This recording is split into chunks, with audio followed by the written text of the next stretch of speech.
नमस्कार दोस्तों, आपका बहुत बहुत स्वागत है मेरी बगिया में।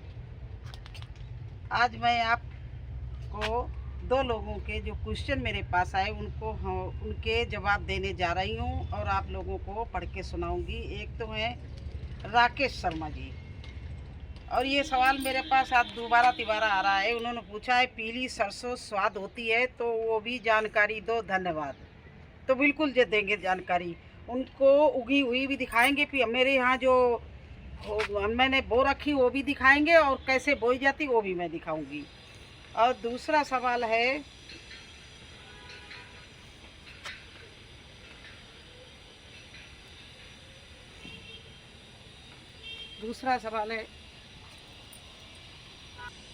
और दूसरा क्वेश्चन है जागृति चौधरी। जागृति चौधरी, उन्होंने कहा है मेरी मूली उग नहीं रही है, क्या करूं? तो आइए देखिए मेरी मूली। ऐसे आपकी मूली नहीं उग रही, मेरे तरह से बोना। देखिए ये सारी मूली मेरी खड़ी हुई है, ये इतनी बड़ी बड़ी हो रही है। और मैंने आप लोगों को बताया कि मैं हर 15 दिन बाद में बुआई करते हैं, तो 15 दिन का एक नज़ारा और एक हफ्ते का नज़ारा देख लीजिए। 15 दिन का ये देखिए, ये ग्रो बैग में ये भी मूली जर्मिनेशन हो गई, ये एक हफ्ते की है और वो 15 दिन की है। तो दोनों लोगों को मैं आज पूरा मूली के बारे में भी बताएंगे और सरसों के बारे में। तो पहले आइए सरसों भी दिखा दें उनको। वो कहते हैं स्वाद होती है पीली सरसों। हालांकि मैं तो सरसों 2 महीने से हार्वेस्टिंग कर रही हूँ, लेकिन दोबारा तिबारा डाली। ये है काली सरसों, और आपको दिखाते हैं कि पीली सरसों भी मेरे पास खड़ी है। और ये है पीली सरसों, इसके पत्ते बिल्कुल अलग होते हैं, काली सरसों के पत्ते बहुत अलग होते हैं। ये इतनी टेस्टी बनती है, लेकिन थोड़ा सा ये जर्मिनेशन में और बढ़ने में थोड़ा टाइम लेती है। और जो काली सरसों, वो तो आप किसी भी जगह में कैसी भी मिट्टी में डाल दो, कोई केयर नहीं है, अपने आप इतनी बढ़िया होती है। लेकिन वो थोड़ी सी अकराती है। वो केवल साग के लिए बहुत अच्छा होता है, जिसमें चने का साग, बथुआ का साग, सरसों का साग डाल के बनाते हैं गीला। अगर आपको भुजी बनानी है, सूखी सब्जी बनानी है, तो इस तरह से ये देखिए उखाड़ के दिखा रहे हैं। ये है पीली सरसों, इसके पत्ते देखिए कटिंग वाले होते हैं। और ये सूखी सब्जी जो बनाई जाती है इतनी टेस्टी बनती है, इसमें कोई भी अकरापन नहीं होता है और बड़ा स्वाद होता है। तो मैं तो दोनों ही बोती हूँ कि कभी बथुआ के साथ में, पालक के साथ में, अगर मुझे चने का साग वो सरसों का साग बनाना पड़ा तो वो सरसों डालेंगे, और अगर हमें सूखा सब्जी बनानी है, भुजिया बनानी है, तो इस तरह की पीली सरसों बोएंगे। तो चलिए दोनों के लिए जगह दिखाते हैं और कहाँ बोएंगे, कैसी भी मिट्टी में, कैसे भी गमला। आप देखिए टंकी मैंने न्यू भरी थी और इसमें मैंने डाल दी, पहले काली सरसों डाली, वो बहुत अच्छी हुई। मैंने कई बार मेरे चैनल में देखना वीडियो पड़े हुए हैं, कई बार मैंने हार्वेस्टिंग की। मैंने अगस्त से सरसों बोना शुरू कर दिया, सितंबर अक्टूबर हो गया है, 2 महीने में वो तैयार भी हो गई, मैंने उसकी हार्वेस्टिंग भी कर ली। तो आप पहले मूली बो के दिखाते हैं कि कैसे बोते, मेरी मूली का क्यों जर्मिनेशन हो जाता है, इसके बाद में मैं सरसों बोऊंगी। अब ये देखिए मूली के लिए मैंने गमला तैयार किया है, इसमें बहुत रिच मिट्टी है, आप देख सकते हो। गोबर देखिए पूरा, ये काली मिट्टी गोबर निकल रहा है, देखिए।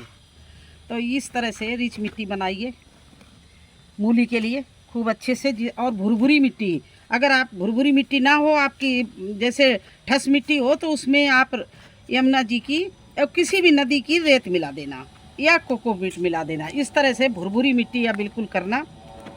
और इसमें क्या क्या करना है, प्रिकॉशन क्या लेना है। पहली बात तो आप ये वर्मी कंपोस्ट में और नीम खली इस तरह से डाल दो ऊपर से, ये देखिए इस तरह से डाल दो।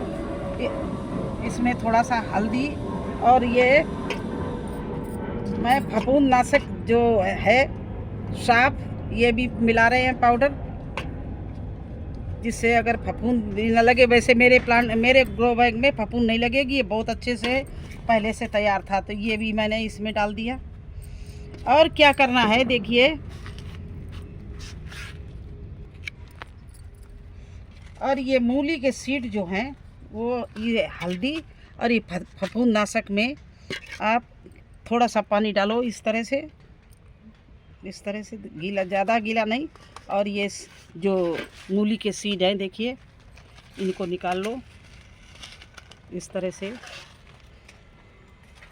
और निकाल के इसमें हल्दी में और फफूंदनाशक में अच्छे से मिला लीजिए इस तरह से, ये कि जिससे आपके सीड को कीड़ा ना खाने पाए। अगर कीड़ा नहीं खाया तो आपका सीड जरूर निकलेगा। अब आपको क्या करना है, देखिए मूली को कम से कम 3-3 इंच की दूरी पे बोना है।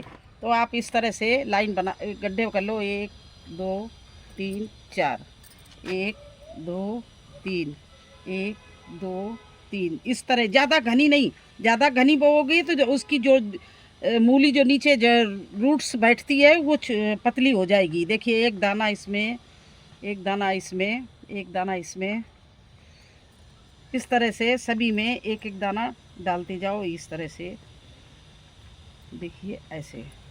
और 2-4 दाना अगर चाहो तो इस तरह से ऊपर से डाल दो, क्योंकि कोई ना निकला तो उसके लिए आपको प्रॉब्लम ना हो जाए बाद में। तो इस तरह से मूली को आप लगाओ, देखो मूली निकलेगी, बिल्कुल एक एक दाना निकलेगा। इस तरह से आप अगर लगा दें, और अभी एक प्रिकॉशन ले सकते हो आप, अगर कोई कीड़ा खा रहा है तो क्या करना है, ये लहसुन ले लो और बीच बीच में एक लहसुन लगा दो। जहाँ लहसुन लगा होगा वहाँ कोई भी कीड़ा अटैक नहीं करेगा। और बाद में लहसुन चटनी के लिए निकाल लेना, जब ये थोड़ा सा बड़ा हो जाए, आपकी मूली का जर्मिनेशन हो जाए, ज़्यादा घनी हो तो निकाल लेना, ना घनी हो तो ज़्यादा लहसुन जगह नहीं लेता, लगा रहने देना। इस तरह से आप इसमें लहसुन लगा दीजिए। अब देखिए आपके किसी दाने को कोई भी कीड़ा अटैक नहीं करेगा। आज अच्छे से आप देख लीजिए, देखिए ऐसे करके बोइए, आपका हर एक दाना निकलेगा। ये देखिए इस तरह से मूली का आप मूली को लगाइए जैसे मैंने लगाया। फिर बताना मुझे कि आपका निकला मूली या नहीं निकली। मेरे तो जहाँ भी हम मूली लगाते हैं हर जगह निकलती है, बस इसी तरह से लगाते हैं।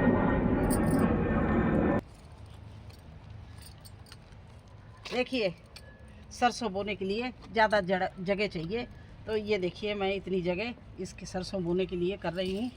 और ये ज़्यादा क्यारी तैयार नहीं, इसमें देखिए वे घास भी निकालने को थी, लेकिन ये कैसी भी मिट्टी में और कभी भी डाल दो। यहाँ तक है गांव के किसान है, जिस ज़मीन में पथरीली होती है या बारिश नहीं, पानी नहीं होता है, वहाँ पर क्या करते हैं, सरसों ही छिटक के आ जाते हैं और उनका वो भी वहाँ भी हो जाती है। तो ये काली सरसों जो है बहुत ही कम केयर मांगती है, उसके जगह पीली सरसों जो है वो थोड़ा केयर मांगती है। तो ये आधे में मैं काली बोरूंगी और आधे में मैं पीली लगाऊंगी, और दोनों में अंतर आप देख लीजिए। इसके लिए काली के लिए मैं कुछ नहीं करूंगी, देखिए इस तरह से ये कचरा केवल उठा ले रही हूँ ये। और ये एक जो काली सरसों है ये मैंने निकाल ली इस तरह से, ये देखिए काली सरसों है, इसको निकाल लिया। और ये कैसी जगह में कैसे भी हो जाती है, इसको एक बार छिटक के डाल दो, डलवा दो जब अगर सूख रही हो, क्योंकि यहाँ पानी कम होता है ना, क्यारी हैं, तो जब सूख रही हो तो इसमें थोड़ा बहुत पानी डाल देना। और ये कोई केयर नहीं इसके लिए है। अब अगर आपको छिटक ना डालना आता हो तो इस तरह से इसमें मिट्टी मिला लो, ये देखिए ऐसे किसी पेपर में रख के या प्लेट में इस तरह से इसमें मिट्टी मिला लो, और इस तरह से छटका के राई ये काली सरसों इस तरह से डाल दो। और कुछ नहीं करना इसके लिए, और बस इसको इस तरह से ढक दो।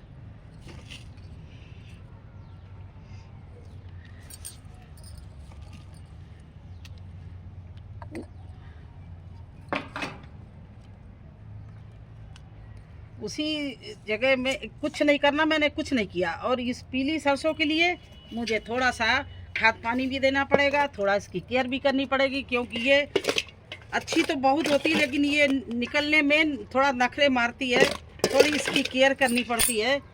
और ये लेट निकलती भी है, लेट बढ़ती भी है, लेकिन क्या इसका स्वाद है, आप एक बार खा लोगे तो काली सरसों फिर कभी नहीं खाओगे, इतनी टेस्टी बनती है। अब इसी काली सरसों को, इस पीली सरसों को दिखा रहे हैं आपको, ये देखिए पीली सरसों है। और ज़्यादा डाल देना, बाद में घनी हो तो थोड़ी जैसे बड़ी हो, जैसे हमारे वहाँ पर बड़ी हो रही है, अब उसको हम थोड़ा उसमें अलग अलग करेंगे। इस तरह से मिट्टी मिला लीजिए, देखिए। और इसको भी यूँ सभी में इस तरह से छिटका के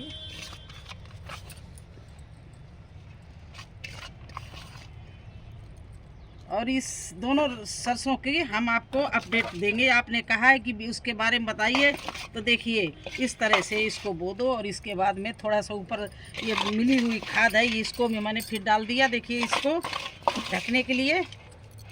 और इसके ऊपर से हम डाल रहे हैं ये मिट्टी, इसको बिल्कुल अच्छे से ढक देंगे, जो इसका दाना दिखे ना।